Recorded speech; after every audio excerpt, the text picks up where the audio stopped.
Do you want to make gains when you go to the gym? If you answered yes, then I have a very exciting video for you today. Because in this video, I'll show you tips and techniques that will help you get maximum results and make gains with every rep you do. So let's get stuck in and begin right away with the video. Most resistant exercises involves two phases of movement. One, where you are lifting the weight up. That's the concentric contraction. And one where you are lowering the weight back down. That's the eccentric contraction. During concentric contraction, your muscles generate tension as they shorten. So imagine doing a bicep curl. As you bring the weight up towards the shoulders, you can see your bicep shortening and contracting. In a eccentric contraction, your muscles must generate more force than the weight you are lifting to move it upwards against the pull of gravity. Now, lowering a weight back down involves an eccentric contraction. Eccentric contraction involves generating tension as your muscles lengthen. Think of an eccentric contraction as breaking or slowing down the descent of whatever you have just lifted. Using the example of the bicep curls again, this means lowering the weight back down to the start position. Some exercises start with concentric contraction, while others begin with the eccentric contraction. Bench presses and squats, for example, start with an eccentric phase, whereas deadlifts and pull-ups start with concentric phase. Now, let's consider when you're doing a normal resistance training and lifting the same weight throughout. The lifting part, the concentric contraction, is more important for muscle growth than the lowering down part, the eccentric contraction. Why? This is because during the lifting part, your muscles is producing more force and experiencing more tension, which is what makes muscles grow. Mechanical tension is the primary driver of muscle growth. The harder your muscles had to work, the more tension is created in your muscles. This tension is what helps your muscles to grow bigger and stronger.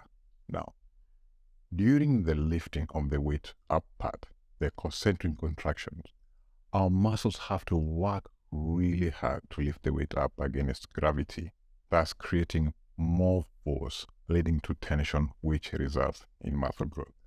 However, on an interesting note, during the lowering down part of the exercise, our muscles are more stronger and can actually produce more force without working as hard, meaning you can handle more weight on your eccentric than when you are in the concentric movement.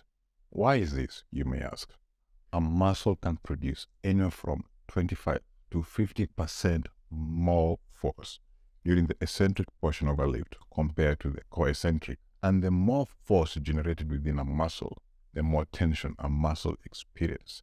Therefore, using greater weights during eccentric only training, when you are lowering the weight training compared to concentric only, will simply induce more mechanical tension on the muscle during the eccentric than the concentric. And the more weight a muscle can handle, the harder it has to work, the more tension. And the more tension generated within the muscle, the more muscle growth. Now, a popular method sourced from this kind of training is called eccentric training. Here's how it works. Eccentric training, also known as negative training, means paying extra attention to the lowering part of an exercise. In some cases, the eccentric phase is merely emphasized, such as lowering a weight more slowly and deliberately than you lift it. This is to create more tension. In most cases, the weight is only lowered and there's no active concentric phase at all, because most often the weight is very heavy to lift concentrically. Other form of eccentric training involve using heavier weights to overload during negatives before reducing the weight for the concentric phase.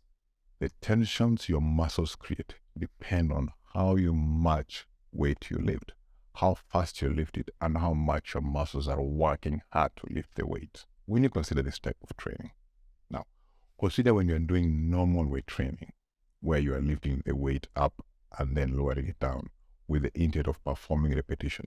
There's no extra benefit to just focusing on the lowering part. Why? It is because during normal weight training, the weight stays the same throughout the entire lift. So there's no extra tension on your muscles during the lowering part. And remember, you can carry more weight on eccentric versus concentric, which will make them grow more.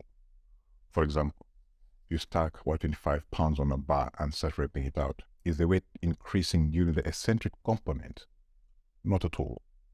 So are you getting a greater muscle growth stimulus out of the negative? No. Now, this doesn't mean that you should just let the weight crash down during the negative.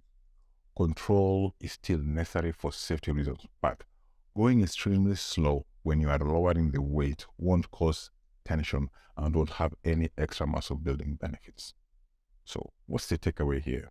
When you are performing normal training with barbells, dumbbells, machines, or whatever when you go to the gym, the weight is not going to change between eccentric and concentric. In that case, concentric contractions are more important than eccentric contractions for growth. Our muscles can produce more force when they move slowly during the lifting part, because in the actual sense, we get tired and our muscles start to fatigue. We actually start to lift the weight up slower. This means that our muscles are producing more force during the lifting up part, creating more tension in the muscle.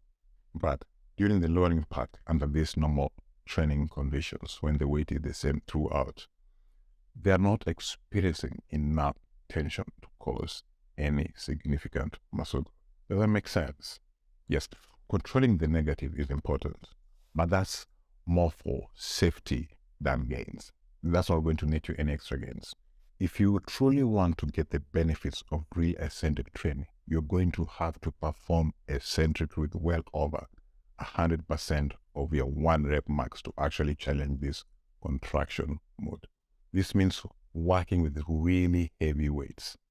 This is certainly not possible, but it can be dangerous and requires plenty of training experience, plus solid equipment and supporters, as you won't be able to lift this weight concentrically by yourself.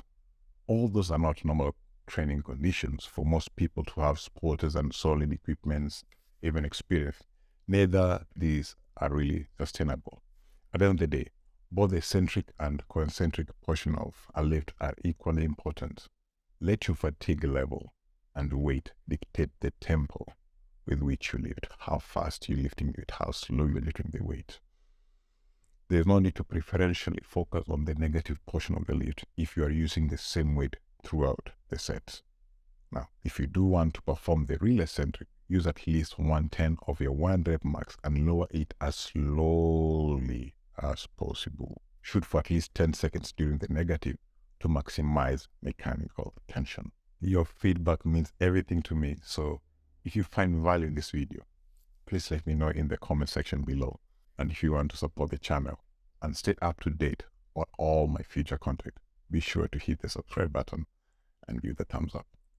Until next time, peace.